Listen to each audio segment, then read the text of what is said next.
Hello guys, welcome back to my channel RG classes. I am your friend Rimpi Goyal. आज मैं आपसे discuss करने वाली हूँ रिस्पॉन्सिबिलिटी एंड अथॉरिटी का मोस्ट इम्पॉर्टेंट टॉपिक।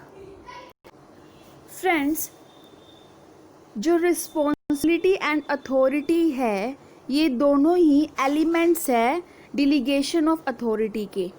ओके, तो रिस्पॉन्सिबिलिटी और अथॉरिटी को समझने से पहले मैं आपसे एक्सप्लेन करना चाहूँगी what is delegation of authority. So let's start.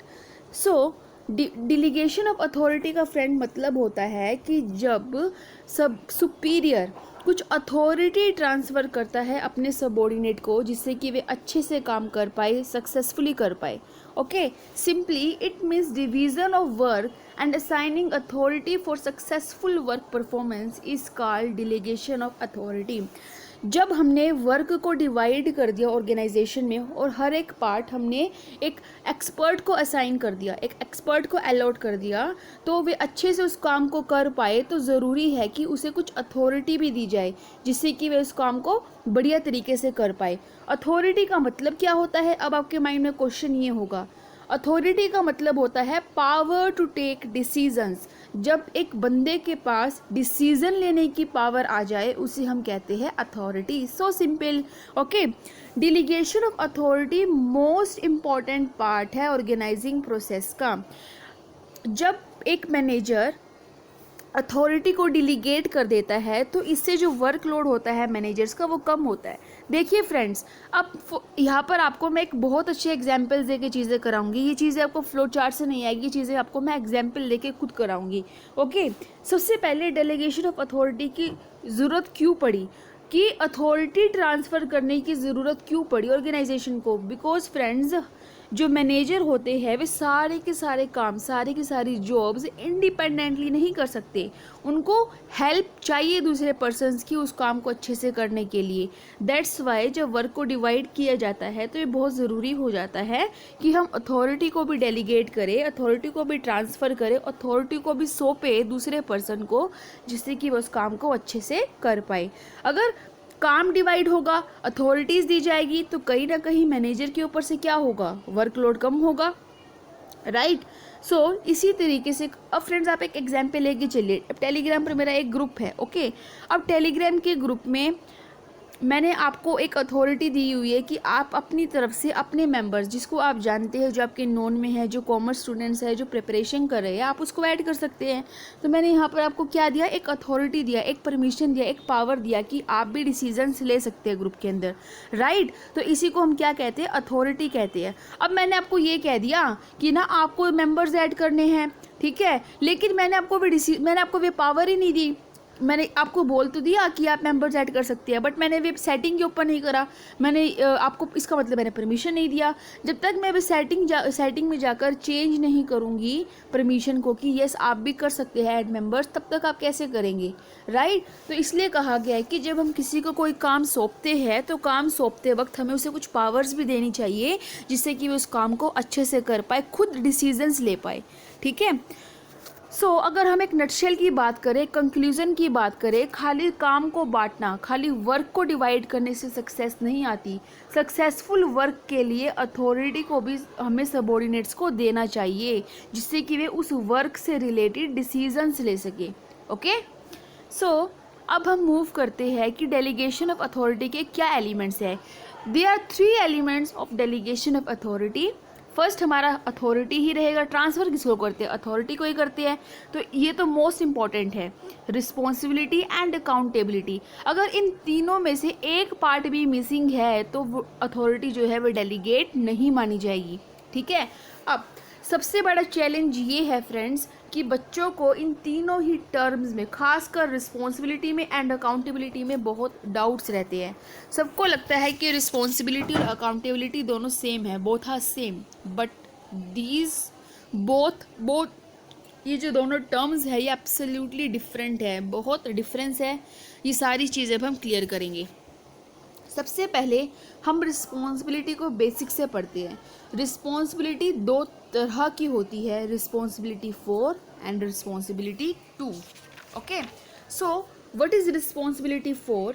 It means जब सुपीरियर सबऑर्डिनेट या अपने जूनियर को कोई काम देता है करने के लिए, कोई काम सौंपता है, तो ये उसकी जिम्मेदारी बनती है, उस सबऑर्डिनेट की जिम्मेदारी बनती है कि वे उस काम को बहुत अच्छे से करें। ओके, एंड रिस्पॉन्सिबिलिटी टू का मतलब है कि अगर फॉर एग्जाम्पल उस जूनियर या उस सबऑर्डिनेट से वो काम अच्छे से नहीं हो पाया, तो वह उस अपने सुपीरियर को लेकर अकाउंटेबल होगा, यानी उसे एक्सप्लेन करना होगा अपने सीनियर को कि वह उस काम को अच्छे से क्यों नहीं कर पाया, क्या कारण था कि वह अपने टारगेट्स को अचीव नहीं कर पाया, यानी जो उसको टारगेट्स दिए गए थे कंप्लीट करने के लिए, तो क्या रीज़न था कि वो उस टारगेट्स को अचीव नहीं कर पाया। उसे वह अपने सीनियर को लेकर, इस बात को लेकर क्या हो गया, आंसरेबल हो गया, जवाबदेही भी हम इसको हिंदी में कहते हैं अकाउंटेबल को। तो आप रिस्पॉन्सिबिलिटी टू को दूसरे शब्दों में अकाउंटेबिलिटी भी कह सकते हैं। ओके, अब अगर हम एक जनरल कॉन्सेप्ट की बात करें, रिस्पॉन्सिबिलिटी का क्या मतलब, यानी वो ऑब्लिगेशंस जो इंडिविजुअल कैरी करता है, यानी जब भी हम इंडिविजुअल को कोई एक्टिविटी असाइन करते हैं, कोई काम सौंपते हैं, जैसे ही उसको हम काम सौंपेंगे तो उसके ऊपर एक तरह की जिम्मेदारी आ जाएगी, ऑब्लिगेशन आ जाएगी, जो वो अपने साथ लेकर चलेगा, जब तक अपने साथ लेकर चलेगा जब तक कि वो काम कंप्लीट नहीं हो जाता। ठीक है, ये उस इंडिविजुअल की जिम्मेदारी बनती है, अपनी ड्यूटीज़ को संभाले, कैरी आउट करे, अपने गोल्स को अचीव करे जो उसको दिए गए हैं करने के लिए।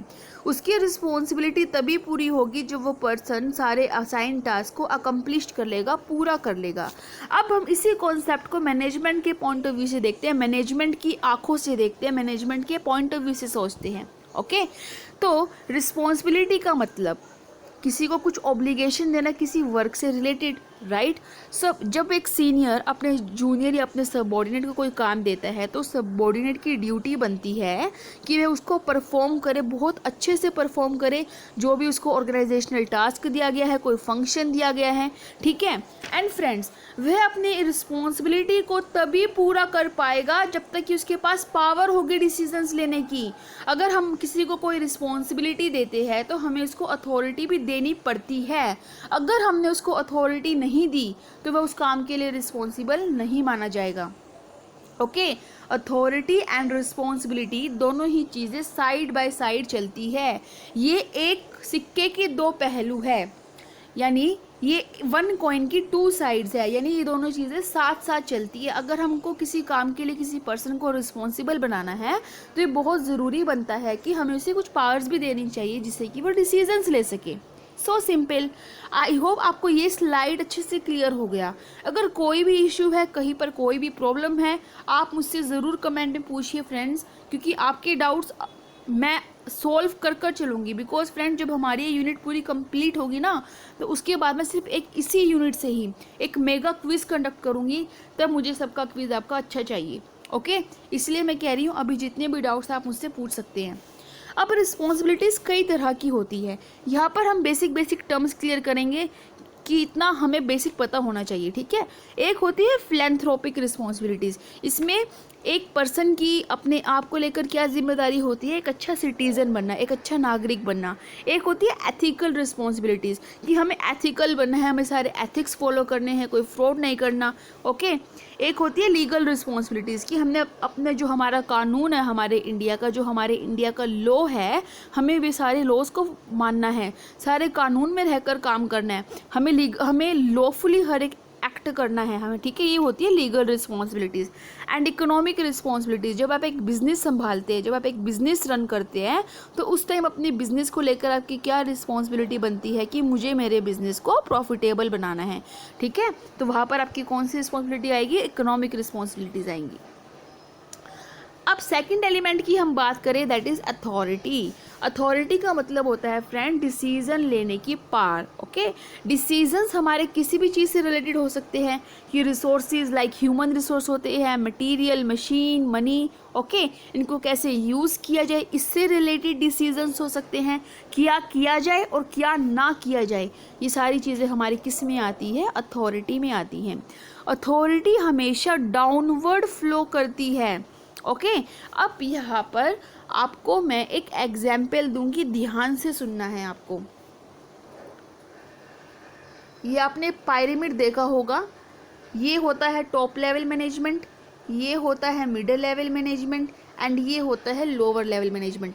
एंड एक इम्पॉर्टेंट कॉन्सेप्ट और मैं आपको बताऊंगी, ये आपका होता है प्लेटफॉर्म एरिया, जहाँ पर सारे वर्कर्स काम करते हैं। ओके, सो आई होप आपको ये चीज़ समझ में आ रही है जो मैं बता रही हूँ, बिकॉज मैं आपको यहाँ पे कई सारी चीज़ें क्लियर करा दूँगी अगर आप ढंग से करेंगे, ठीक है, समझेंगे, और मुझे पता है आप चीज़ों को अच्छे से करते हैं, समझते हैं। देखिए ये होता है आपका प्लेटफॉर्म एरिया। ये जो प्लेटफॉर्म एरिया है, यहाँ पर सारे वर्कर्स होते हैं जो काम करते हैं। देखिए फ्रेंड्स, जो अथॉरिटी देगा, जो पावर देगा डिसीजंस लेने की, क्या लोअर लेवल मिडल को देगा? कभी नहीं देगा। जो टॉप लेवल पर काम करेंगे मैनेजर्स, वे अपने नीचे रहने वाले बंदों यानी जो उनके जूनियर्स होंगे, मैनेजर्स होंगे, उनको देगा पावर मिडिल लेवल मैनेजमेंट पर। ओके, जो मिडिल लेवल मैनेजमेंट है वे पावर देगी लोअर लेवल को कि वे इस तरीके आपको पावर है कि आप डिसीजन ले सकते हैं अपने एरिया में रहकर। ओके, तो अथॉरिटी हमेशा टॉप से मिडल, मिडल से लोअर, लोअर से प्लेटफॉर्म, ऐसे अथॉरिटी डाउनवर्ड फ्लो करती है। अथॉरिटी को हम असाइन करते हैं, सौंपते हैं किसी दूसरे बंदे को या डेलीगेट करते हैं, बात एक ही है। अथॉरिटी जो दी जाएगी डिसीजन लेने की, वो उसकी पोस्ट से रिलेटेड दी जाएगी, ठीक है। अब कैसे, ध्यान से सुनना। हमने रिसेप्शनिस्ट अपॉइंट किया कंपनी के अंदर, ओके। अब उसका काम क्या है? सारी कॉल्स को अटेंड करना। क्या वो कोई डिसीजन ले सकती है बिना अपने बॉस से परमिशन लिए बिना? मान लीजिए कोई इंटरनेशनल कॉल आई रिसेप्शनिस्ट के पास और उससे कुछ पूछा गया, तो क्या अब इसको डिसीजन एग्जैक्ट सुना देगी बिना बॉस से कंसल्ट किए बिना? बिल्कुल भी नहीं, है ना। उसकी पोस्ट क्या है? कॉल्स रिसीव करना। तो उसको ड्यूटीज़ भी, उसको अथॉरिटीज़ भी कैसी दी जाएगी? उसकी पोस्ट से रिलेटेड ही अथॉरिटीज़ दी जाएगी। फॉर एग्जांपल, कंपनी में कोई मीटिंग चल रही है एंड बाहर से कोई इंपॉर्टेंट गेस्ट आया कंपनी में, तो रिसेप्शनिस्ट को अथॉरिटी दी जाती है ऊपर टॉप लेवल की तरफ से कि अगर कोई भी बाहर से बंदा आ रहा है, कोई भी पर्सन आ रहा है, तो उसे मीटिंग के अंदर ना आने दिया जाए, बिकॉज हमारी मीटिंग उससे डिसरप्ट हो जाएगी, ठीक है। तो उस रिसेप्शनिस्ट के पास पूरी पावर है ये डिसीजन लेने की कि वह किसी भी पर्सन को उस मीटिंग में जाने से रोके। आई होप आप समझ पा रहे हैं। तो हर एक पर्सन को उसकी पोस्ट से रिलेटेड क्या दी जाएगी? अथॉरिटी दी जाएगी। अथॉरिटी होगी तभी वे डिसीजंस ले पाएगी, तभी उसको वे इम्प्लीमेंट कर पाएगी, ठीक है फ्रेंड्स। अब मान लीजिए मैं एक और एग्जांपल देती हूँ। ये है सीईओ जो टॉप लेवल पर आते हैं हमारे, ठीक है। मैंने आपको प्रीवियस वीडियो में भी कराया था पूरा स्ट्रक्चर कि कंपनी एक प्रोडक्ट मैन्युफैक्चर कर रही है, तो उसके लिए अलग अलग डिपार्टमेंट बना दिए, production department, purchase department and sales department, ठीक है। तो हर एक डिपार्टमेंट का एक मैनेजर होगा, ठीक है। तो जो सीईओ होगा वो हर एक डिपार्टमेंट के मैनेजर को अथॉरिटी देगा कि वे अपने अपने रिस्पेक्टिव डिपार्टमेंट्स के अंदर डिसीजंस ले सकता है। तो जो भी अथॉरिटी होगी वो उसकी जॉब से रिलेटेड होगी, और जब तक मैनेजर के पास अथॉरिटी नहीं होगी उसको हम मैनेजर कह ही नहीं सकते, बिकॉज मैनेजर का काम क्या होता है? डिसीजंस लेना, चीज़ों को मैनेज करना, सबको साथ लेकर चलना, कोऑर्डिनेशन बनाना, है ना। तो अगर मैनेजर के पास अथॉरिटी नहीं होगी तो अपना काम नहीं कर पाएगा। इसीलिए पूरी ऑर्गेनाइजेशन को अच्छे से चलाने के लिए, इफेक्टिवली रन करने के लिए अथॉरिटी एक मोस्ट इंपॉर्टेंट की है। और अथॉरिटी ही है जो एक पर्सन को रिस्पॉन्सिबल भी बनाती है। अगर हमने किसी पर्सन को किसी काम के लिए जिम्मेदार मानना है, किसी चीज़ के लिए रिस्पॉन्सिबल करना है, तो ये मस्ट है, मैंडेटरी है कि आप उसको उसकी पोस्ट से रिलेटेड अथॉरिटी भी दे। अब डिफरेंस क्या है अथॉरिटी और रिस्पॉन्सिबिलिटी के अंदर? देखिए फ्रेंड्स, अथॉरिटी एंड रिस्पॉन्सिबिलिटी में जो फर्स्ट डिफरेंस, हम पहले इसका मीनिंग समझते हैं। दोनों का मीनिंग बिल्कुल डिफरेंट है। अथॉरिटी का मतलब किसी को पावर देना डिसीजन लेने की, एंड रिस्पॉन्सिबिलिटी का मतलब जब हम किसी को कोई काम सौंपते हैं तो साथ में रिस्पॉन्सिबिलिटी भी हैंड ओवर करते हैं। जो अथॉरिटी है वे टॉप से बॉटम फ्लो करती है, लेकिन जो रिस्पॉन्सिबिलिटी है वे बॉटम से टॉप फ्लो होती है, ठीक है। अब जो लोअर लेवल पर काम कर रहे बंदे, उनकी रिस्पॉन्सिबिलिटी किसकी तरफ है? मिडिल लेवल की तरफ। किसके लिए? मतलब सारी ड्यूटी, मतलब जो मिडिल लेवल उनको ऑर्डर करेगा लोअर लेवल को, वही तो वे काम करेंगे। इसीलिए लोअर लेवल की रिस्पॉन्सिबिलिटी बनती है मिडिल लेवल के ऑर्डर्स फॉलो करने की, और जो मिडिल लेवल होगा वो टॉप लेवल के लिए रिस्पॉन्सिबल होगा। रिस्पॉन्सिबिलिटी हमेशा बॉटम से टॉप में फ्लो करती है। जो अथॉरिटी है, ये ओरिजिन, इसकी शुरुआत कैसे हुई? देखिए फ्रेंड्स, हमारी जो ऑर्गेनाइजेशन है वे फॉर्मल ऑर्गेनाइजेशन है। जो हमारी way principle of division of work पर बेस है, राइट, जिसमें जब काम को डिवाइड किया जाता है तो साथ ही साथ काम को अच्छे से कराने के लिए, काम को सक्सेसफुली अचीव करने के लिए, फॉर्मल हमारी ऑर्गेनाइजेशन को अफेक्टिव रन करने के लिए ही अथॉरिटीज़ दी जाने लगी। यही से हमारा मेन अथॉरिटी का कॉन्सेप्ट ओरिजिनेट हुआ। रिस्पॉन्सिबिलिटी कैसे ओरिजिनेट हुई? जो रिलेशन है सीनियर का और सबॉर्डिनेट का, इस रिलेशनशिप की वजह से ये जो कॉन्सेप्ट है रिस्पॉन्सिबिलिटी का वो ओरिजिनेट हुआ। फॉर एग्जाम्पल एक टीचर और स्टूडेंट का, जैसे एक टीचर और स्टूडेंट का रिलेशन होता है, ठीक है। अब एज अ स्टूडेंट आपकी क्या रिस्पॉन्सिबिलिटी रहेगी कि आपको जो भी काम कराया जा रहा है, आपको जो भी एक्टिविटीज़ दी जा रही है, आप उसको बहुत अच्छे से कंप्लीट करें, ठीक है। तो ये रिस्पॉन्सिबिलिटी कब एग्जिस्ट हुई? जब टीचर और स्टूडेंट का रिलेशनशिप एग्जिस्ट हुआ। सिमिलरली कंपनी में भी ऐसे ही होता है, सीनियर और सबऑर्डिनेट के रिलेशनशिप की वजह से है रिस्पॉन्सिबिलिटी का कॉन्सेप्ट ओरिजिनेट हुआ। इसका एसेंस क्या है? देखिए फ्रेंड्स, अथॉरिटी का जो मेन पॉइंट है वो क्या है? डिसीजंस को लेना, डिसीजंस को इम्प्लीमेंट करना। सिमिलरली रिस्पॉन्सिबिलिटीज़ का मेन एसेंस क्या है? उसका निचोड़, उसका main part, main element, main point, duties को फॉलो करना, ठीक है। नेक्स्ट आता है अकाउंटेबिलिटी। अकाउंटेबिलिटी को हम रिस्पॉन्सिबिलिटी 2 भी कहते हैं, जो मैंने आपको बताया था प्रीवियस स्लाइड्स के अंदर, और इसको हम कहते हैं अल्टीमेट रिस्पॉन्सिबिलिटी भी कहते हैं हम। अकाउंटेबिलिटी को हम 2 शब्दों से जानते हैं, responsibility 2 and ultimate responsibility.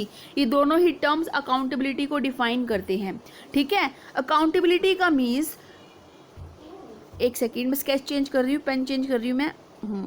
Accountability का मीन्स फ्रेंड्स, सबऑर्डिनेट अपने सुपीरियर को आंसरेबल हो जाएंगे, यानी जो भी काम कर रहे हैं सबऑर्डिनेट्स, उस काम के लिए उन्हें जवाब देना पड़ेगा अपने सीनियर को।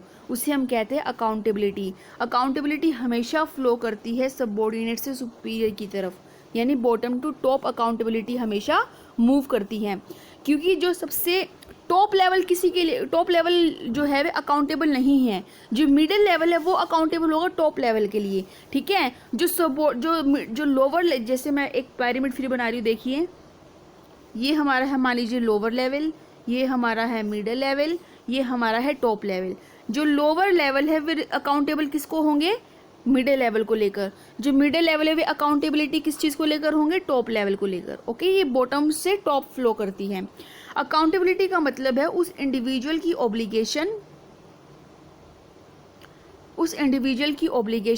ऑब्लिगेशन क्या कि हर एक जूनियर को, हर एक सबऑर्डिनेट को फॉर्मली रिपोर्ट करना है अपने सुपीरियर को, अपने काम को लेकर जो उसने रिस्पॉन्सिबिलिटीज अपनी डिस्चार्ज करी हैं। अकाउंटेबिलिटी को हम अल्टीमेट रिस्पॉन्सिबिलिटी भी कहते हैं, जिसको हम डेलीगेट नहीं सकते। अब फ्रेंड्स देखिए, मैं कॉलेज में असिस्टेंट प्रोफेसर हूँ, बच्चों को पढ़ाती हूँ। मुझे बच्चों का रिजल्ट प्रिपेयर करना था, रिपोर्ट कार्ड्स लगा लीजिए आप, डीएमसी लगा लीजिए, मुझे प्रिपेयर करनी थी, ठीक है। अब मेरे पास इतना वर्कलोड था कि मुझे टोटलिंग करने में मुझे काफ़ी टाइम कंज्यूमिंग लग रहा था, इसलिए मैंने बच्चों को कह दिया कि आप कर दीजिए, सभी का टोटल मुझे तैयार करके दीजिए। जो मेरे डायरेक्टर थे उन्होंने मुझे काम दिया था बच्चों का रिजल्ट्स प्रिपेयर करने का, बच्चों का डीएमसी प्रिपेयर करने का, वो मेरी अकाउंटेबिलिटी थी मेरे डायरेक्टर को लेकर। लेकिन मेरा ज़्यादा वर्कलोड होने की वजह से मैंने वो काम ट्रांसफ़र कर दिया मेरे स्टूडेंट्स को, ठीक है। मैंने स्टूडेंट्स को रिस्पॉन्सिबिलिटी दी उस काम को करने की। अब मुझे स्टूडेंट्स को अथॉरिटी भी देना होगा कि वे डिसीजंस ले सकते हैं। डिसीजंस इन द सेंस कि तुम्हें टोटल खुद करना है, तुम्हें सारी चीज़ें खुद ही हैंडल करनी है। अगर कोई भी इशू आता है तो तुम उससे रिलेटेड डिसीजंस ले सकते हो। तो बच्चों ने मुझे काम करके दे दिया, ठीक है। बट स्टूडेंट से मिस्टेक हो गया और वे जो रिज़ल्ट था वे हमारा मिसलीडिंग आ गया। टोटलिंग में मिस्टेक होने की वजह से पूरा रिज़ल्ट हमारा अच्छा नहीं आया, मिसलीडिंग हो गया। तो मैंने मेरी अकाउंटेबिलिटी ट्रांसफ़र नहीं की थी बच्चों को। जो डायरेक्टर होगा वे मुझे सुनाएगा, यानी एक टीचर को सुनाएगा कि आपने रिजल्ट गलत क्यों प्रिपेयर किया। अब यहाँ पर टीचर ये नहीं कहेगा मैं तो बच्चों को कह दिया था काम करने के लिए, आप जाकर उनको कहिए। नहीं, बिल्कुल रॉन्ग है ये। टीचर को जवाब देना होगा अपने डायरेक्टर को कि उससे वे काम गलत कैसे हुआ। टीचर ने रिस्पॉन्सिबिलिटी डेलीगेट कर दी, अथॉरिटी डेलीगेट कर दी, बट अपनी अकाउंटेबिलिटी, जो फाइनल रिस्पॉन्सिबिलिटी एक टीचर की थी, वो टीचर डेलीगेट नहीं कर सकता अपने बच्चों को, वो उस टीचर की ही रहेगी रिस्पॉन्सिबिलिटी। आई होप आप इस पॉइंट को क्लियर कर पा रहे हैं। मोस्ट इंपॉर्टेंट पॉइंट है फ्रेंड्स ये। मैंने यहाँ पर आपको से एक बहुत डीप कॉन्सेप्ट क्लियर किया है, ठीक है। लेकिन टीचर अपने बच्चों को कह सकती है कि तुमने मुझे गलत रिजल्ट कैसे प्रिपेयर किया, ठीक है।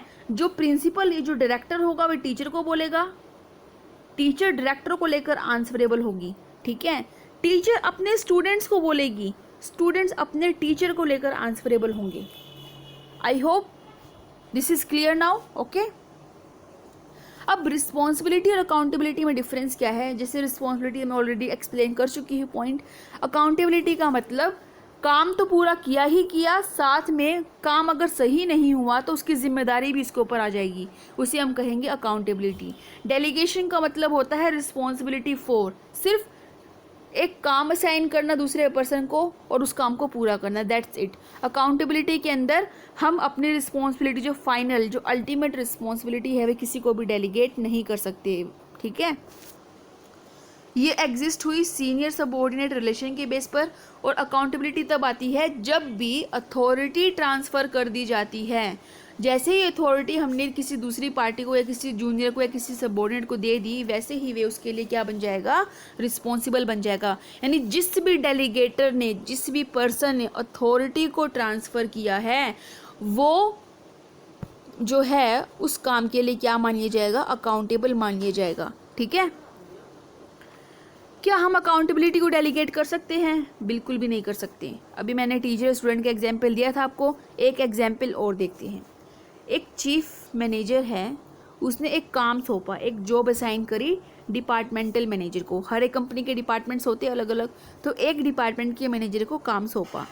अब उस डिपार्टमेंटल मैनेजर ने वही काम अपने सबऑर्डिनेट को दे दिया, अपने जूनियर को दे दिया, ठीक है। Departmental manager along with the assigning of the job, जब उसने जॉब दिया सबऑर्डिनेट को, एक काम दिया, तो उसने उसके साथ अथॉरिटी भी दे दी, ठीक है। लेकिन जब उस डिपार्टमेंटल मैनेजर ने अपने जूनियर को अथॉरिटी दी, डिसीजन पावर दी डिसीजन लेने की, इसका मतलब ये नहीं है कि जो डिपार्टमेंटल मैनेजर है वे रिलीज़ हो गया चीफ मैनेजर को लेकर। देखिए, इसका मतलब ये नहीं है कि उसकी जो अकाउंटेबिलिटी है वे टर्मिनेट हो गई। वो हमेशा ही, यानी डिपार्टमेंटल मैनेजर हमेशा ही अपने चीफ मैनेजर को लेकर आंसरेबल रहेगा। अगर सबऑर्डिनेट से किसी भी तरह मिस्टेक हो जाती है काम करने के लिए, तो उसका जिम्मेदार कौन होगा? डिपार्टमेंटल मैनेजर होगा, चीफ मैनेजर की नज़रों में, क्योंकि चीफ मैनेजर ने वो काम किसको दिया था? डिपार्टमेंटल मैनेजर को दिया था करने के लिए। तो अकाउंटेबिलिटी कभी भी डेलीगेट नहीं हो सकती। हाँ, जो सबऑर्डिनेट है वो आंसरेबल होगा डिपार्टमेंटल मैनेजर को, और डिपार्टमेंटल मैनेजर किसके लिए आंसरेबल होगा? चीफ मैनेजर को लेकर। तो इसी बेसिस पे ये कहा गया है अकाउंटेबिलिटी हम कभी भी किसी बंदे को ट्रांसफ़र नहीं कर सकते, ठीक है। अकाउंटेबिलिटी हमेशा उस पर्सन की रहेगी, यानी जिस पर्सन ने दूसरे, यानी जब एक सुपीरियर अपने सबऑर्डिनेट को अथॉरिटी देता है तो वे सिर्फ अथॉरिटी को ही डेलीगेट कर सकता है, ना कि अकाउंटेबिलिटी को। अब ये मान लीजिए चीफ मैनेजर है, डिपार्टमेंटल मैनेजर है, अथॉरिटी किसने डेलीगेट की थी? डिपार्टमेंटल मैनेजर ने की थी, ठीक है। डिपार्टमेंटल मैनेजर ने अथॉरिटी को डेलीगेट किया, किसको? सबऑर्डिनेट को। यहाँ पर डेलीगेटर कौन हुआ? ट्रांसफर करने वाला कौन हुआ? Think about it. यस, कौन हुआ? डिपार्टमेंटल मैनेजर हुआ। तो ये कौन है? ये डेलीगेटर है, जिसने अथॉरिटी को डेलीगेट किया था। तो इसका मतलब जो भी पर्सन अथॉरिटी को डेलीगेट करता है वह अपनी अकाउंटेबिलिटी को डेलीगेट नहीं कर सकता। अब डेलीगेशन ऑफ अथॉरिटी, यानी अथॉरिटी को डेलीगेट करने का पूरा एक कंप्लीट प्रोसेस है। सबसे पहले हम रिस्पॉन्सिबिलिटीज़ को असाइन करेंगे, ठीक है। देखिए, कोई भी ऑफिसर कैपेबल नहीं है कि वे सारा काम अपने आप से अच्छे से कर पाए। सक्सेसफुल वर्क परफॉर्मेंस के लिए पूरे होल जॉब को डिवाइड करना पड़ता है, ठीक है। अब अच्छे से काम हो तो इसलिए वे काम हम क्या कर देंगे? डिवाइड कर देंगे। काम हमने डिवाइड कर दिया, रिस्पॉन्सिबिलिटीज हर एक बंदे को दे दी, लेकिन वे बंदा उस काम के लिए रिस्पॉन्सिबल तभी होगा जब उसको उस काम से रिलेटेड पावर दी जाएगी डिसीजंस लेने की, ठीक है। एंड लास्ट स्टेप हमारा आता है कि जब हमने पावर दे दी डिसीजंस लेने की, तो वह उस काम के लिए अकाउंटेबल भी हो जाएगा अपने रिस्पेक्टिव सुपीरियर को लेकर। जैसे हमने अभी तक एग्जाम्पल पढ़ा है कि चीफ मैनेजर ने काम दिया था डिपार्टमेंटल मैनेजर को, डिपार्टमेंटल मैनेजर ने किसको दे दिया, सबऑर्डिनेट को। ठीक है, अब हर एक स्टेप पर अथॉरिटी ट्रांसफर हो रही है, हर एक स्टेप पर रिस्पॉन्सिबिलिटी ट्रांसफर हो रही है, लेकिन अकाउंटेबिलिटी किसी की भी ट्रांसफर नहीं हो रही। डिपार्टमेंटल मैनेजर जो होगा, डिपार्टमेंटल मैनेजर रिस्पॉन्सिबल होगा चीफ मैनेजर को लेकर, और सबऑर्डिनेट रिस्पॉन्सिबल अकाउंटेबल होंगे डिपार्टमेंटल मैनेजर को लेकर। अकाउंटेबिलिटी किसी भी स्टेप पर डेलीगेट नहीं हो रही, सिर्फ अथॉरिटी और सिर्फ रिस्पॉन्सिबिलिटी, ये दो ही कॉन्सेप्ट क्या हो रहे हैं हमारे, डेलीगेट हो रहे हैं। सो आई होप आपको ये पॉइंट फ्रेंड्स क्लियर हो गया। ये बहुत कंफ्यूजिंग टर्म है, बट आपको कंफ्यूज नहीं होना, मैंने एग्जाम्पल्स देख के क्लियर कराने की पूरी कोशिश करी है। अगर आपको अच्छा लगा तो आप अपना लाइक मुझे ज़रूर दीजिएगा, एंड साथ ही कोई डाउट है तो मुझसे कमेंट में ज़रूर पूछिएगा फ्रेंड्स। अब अथॉरिटी को डेलीगेट करने का क्या मेन इंपॉर्टेंस है, क्यों अथॉरिटीज़ को डेलीगेट किया जाता है। जितना अभी तक मैंने आपको ये कॉन्सेप्ट पढ़ाया है, आई थिंक आपको ये चीज़ें, अब आपको ये पॉइंट सारे अपने आप आते होंगे, बट फिर भी मैं आपको सारे पॉइंट्स एक्सप्लेन करूँगी। देखिए, सबसे पहले अफेक्टिव मैनेजमेंट। जब अथॉरिटीज़ को डेलीगेट किया जाता है जिससे कि काम अच्छे से हो पाए, देखिए फ्रेंड्स, अथॉरिटी को डेलीगेट क्यों करते हैं, जब काम को बांटते हैं। डिवीज़न ऑफ वर्क इसका बेस है, यानी जब तक काम डिवाइड नहीं होगा तब तक रिस्पॉन्सिबिलिटी नहीं जाएगी, रिस्पॉन्सिबिलिटी नहीं जाएगी तो अथॉरिटी नहीं जाएगी। इसलिए division of work is the basis, division of work एक बेस का काम करता है अथॉरिटी की डेलीगेशन के लिए। जब काम को डिवाइड किया जाएगा, अथॉरिटीज़ को दिया जाएगा, इससे क्या होगा, मैनेजर्स का वर्कलोड कम होगा। जब मैनेजर्स का वर्कलोड कम होगा तो मैनेजमेंट कैसी होगी, अफेक्टिव होगी। एम्प्लॉयज़ डेवलपमेंट होगी। एम्प्लॉय डेवलपमेंट कैसी होगी, सीधी सी बात है, जब हर एक बंदे के पास पावर होगी डिसीजन लेने की, तो उसकी इंटरनल डेवलपमेंट होगी, उसका कॉन्फिडेंस डेवलप होगा अपने आप को लेकर कि हाँ मैं भी डिसीजंस ले सकता हूँ। एम्प्लॉयज़ का मोटिवेशन इंक्रीज होगा, उनका मोरल बूस्ट होगा, राइट, बिकॉज उनके पास अथॉरिटी है वही डिसीजंस लेने की, तो उनको अंदर से मोटिवेशन मिलेगा। ओके, फैसिलिटेशन ऑफ ग्रोथ, जब मोटिवेशन मिलेगा, डेवलपमेंट होगी, सीधी सी बात उनकी ग्रोथ भी तो हो रही है साथ के साथ, और अगर उनकी ग्रोथ हो रही है तो ऑर्गेनाइजेशन की ग्रोथ हो रही है। बेसिस ऑफ मैनेजमेंट हायरार्की, देखिए फ्रेंड्स, ये एक बेस का काम करता है मैनेजमेंट हायरार्की के अंदर। मैनेजमेंट हायरार्की का मतलब होता है जिसमें सुपीरियर्स होते हैं, सबऑर्डिनेट्स होते हैं, ठीक है, लाइक सबसे पहले टॉप लेवल आती है, फिर आती है मिडिल, फिर आती है लोअर। ये क्या है, एक मैनेजमेंट की हायरार्की तो है, ठीक है। तो ये डेलीगेशन ऑफ अथॉरिटी एक बेस का काम करती है मैनेजमेंट हायरार्की को लेकर। कैसे, मैंने बताया था कि जो अथॉरिटी है वो टॉप से बॉटम फ्लो करती है, टॉप मिडल को देगा, मिडल अथॉरिटी किसको देगा, लोअर लेवल को देगा। Better coordination, delegation of authority इसलिए भी मोस्ट इंपॉर्टेंट प्रोसेस है जिससे कि रिलेशनशिप अच्छा बनाया जा सके, कोऑर्डिनेशन अच्छा सेटअप किया जा सके एम्प्लॉयज़ के बीच में। क्योंकि जब काम दिया जाएगा तो बिल्कुल क्लैरिफाई किया जाएगा कि आपकी क्या रिस्पॉन्सिबिलिटी है, क्या ड्यूटीज़ है, आप इस चीज़ के लिए अकाउंटेबल है, तो सबको हर एक चीज़ क्लियर होगी, कोई कन्फ्यूज़न नहीं होगी, तो बेटर कोऑर्डिनेशन भी आराम से सबके अंदर एस्टेब्लिश हो जाएगा। देन आता है डिसेंट्रलाइजेशन। फ्रेंड, दो कॉन्सेप्ट है ये, जब मैंने हेनरी फ्योल के प्रिंसिपल्स कराए थे तब भी मैंने आपको बताया था कि सेंट्रलाइजेशन का मतलब होता है वे सारे इंपॉर्टेंट डिसीजंस जो सिर्फ टॉप लेवल मैनेजमेंट ही ले सकती है, इसके अलावा किसी भी दूसरे पर्सन को परमिशन नहीं दी जाएगी कि उस मैटर के रिगार्डिंग वे डिसीजंस ले। लेकिन डिसेंट्रलाइजेशन का मतलब होता है जो डिसीजंस लेस इंपॉर्टेंट है या मैनेजर्स को लगता है कि हाँ ये डिसीजंस हमें आगे, मतलब डिसीजंस लेने की पावर आगे ट्रांसफ़र कर देनी चाहिए, उसे हम कहते हैं डिसेंट्रलाइजेशन। डिसेंट्रलाइजेशन का जो स्कोप होता है वो वाइडर होता है डेलीगेशन ऑफ अथॉरिटी से। देखिए, डिसेंट्रलाइजेशन क्या है, expansion of delegation of authority, ठीक है। इसका मतलब क्या है, जो मैनेजर है वे पावर देता है अपने सबऑर्डिनेट्स को कि वे लेस इंपॉर्टेंट डिसीजंस ले सकता है, ठीक है, और जो इंपॉर्टेंट डिसीजंस होंगे वो कौन लेगी, टॉप लेवल मैनेजमेंट लेगी। इससे सबऑर्डिनेट्स का जो रोल है वे क्या हो जाएगा, इंक्रीज हो जाएगा। ये एक ऐसा प्रोसेस है जो पूरी ऑर्गेनाइजेशन के अंदर अप्लाई किया जाता है। सीनियर ऑफिसर्स का वर्कलोड कम होगा। अब आपको कन्फ्यूजन 100% हो रहा होगा कि मैम फिर डिफरेंस क्या हुआ डेलीगेशन ऑफ अथॉरिटी और डिसेंट्रलाइजेशन के बीच में। देखिए फ्रेंड्स, अब मैं आपको एक एक डिफरेंस कराऊंगी, आपको ध्यान से करना है, ठीक है।